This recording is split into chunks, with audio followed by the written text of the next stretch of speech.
Je m'appelle Annie Mas et je vous présente mon roman nouvellement paru, Le fils chartreux de Barberousse aux éditions L'Harmattan. Alors ce fils chartreux, c'est le fils de l'empereur du Saint-Empire romain germanique, le célèbre Frédéric dit Barberousse.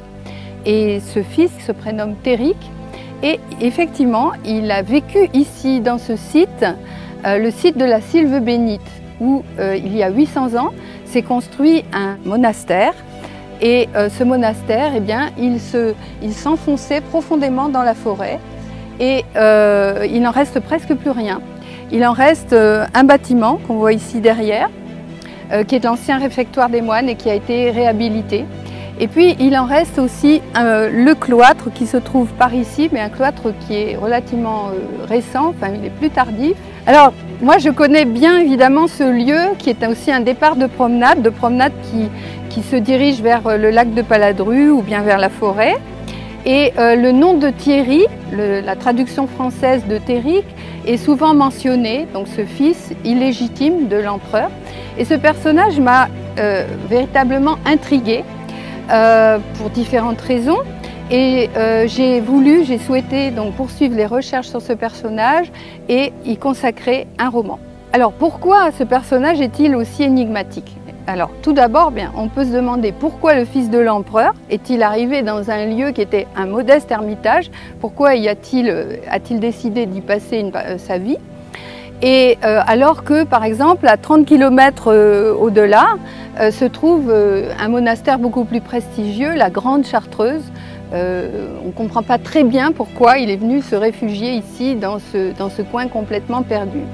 Donc c'est un premier problème. Deuxième problème, toute sa vie, Téric restera frère convers. Alors frère convers, qu'est-ce que c'est? C'est un frère qui se consacre aux tâches bassement matérielles du monastère et qui assure la subsistance des autres moines, des pères qui eux habitent la maison d'en haut, alors que les frères convers habitent, c'est tout un symbole, la maison d'en bas.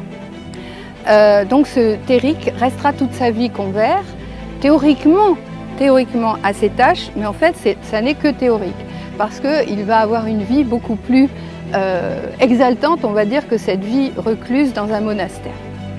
Tout d'abord, il va bâtir, il va être un bâtisseur, c'est-à-dire qu'il va bâtir ce monastère de la Sylve bénite avec les subsides de son père, et ensuite il va entreprendre la construction d'une léproserie, non loin d'ici, à quelques kilomètres, toujours cette fois de sa propre initiative. Donc c'est d'abord un bâtisseur.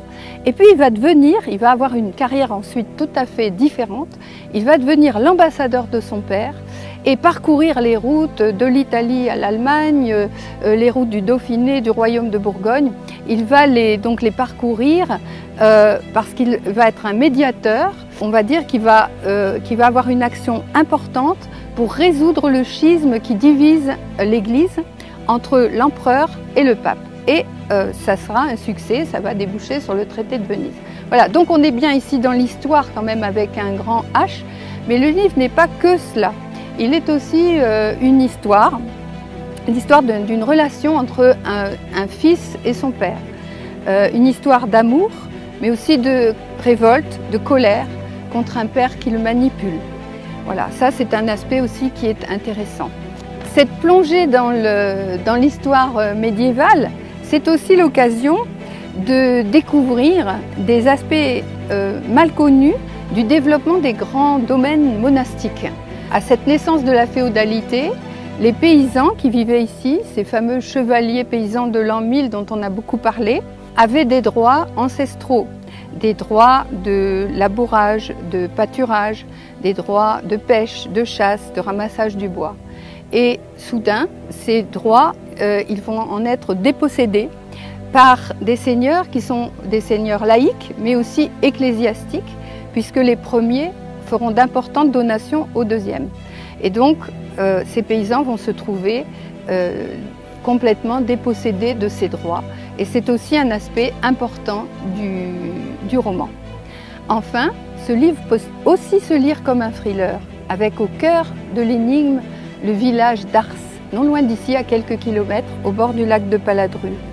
Mais qui en voulait aux habitants d'Ars pour vouloir la mort du village ? le livre donne des pistes pour résoudre cette énigme.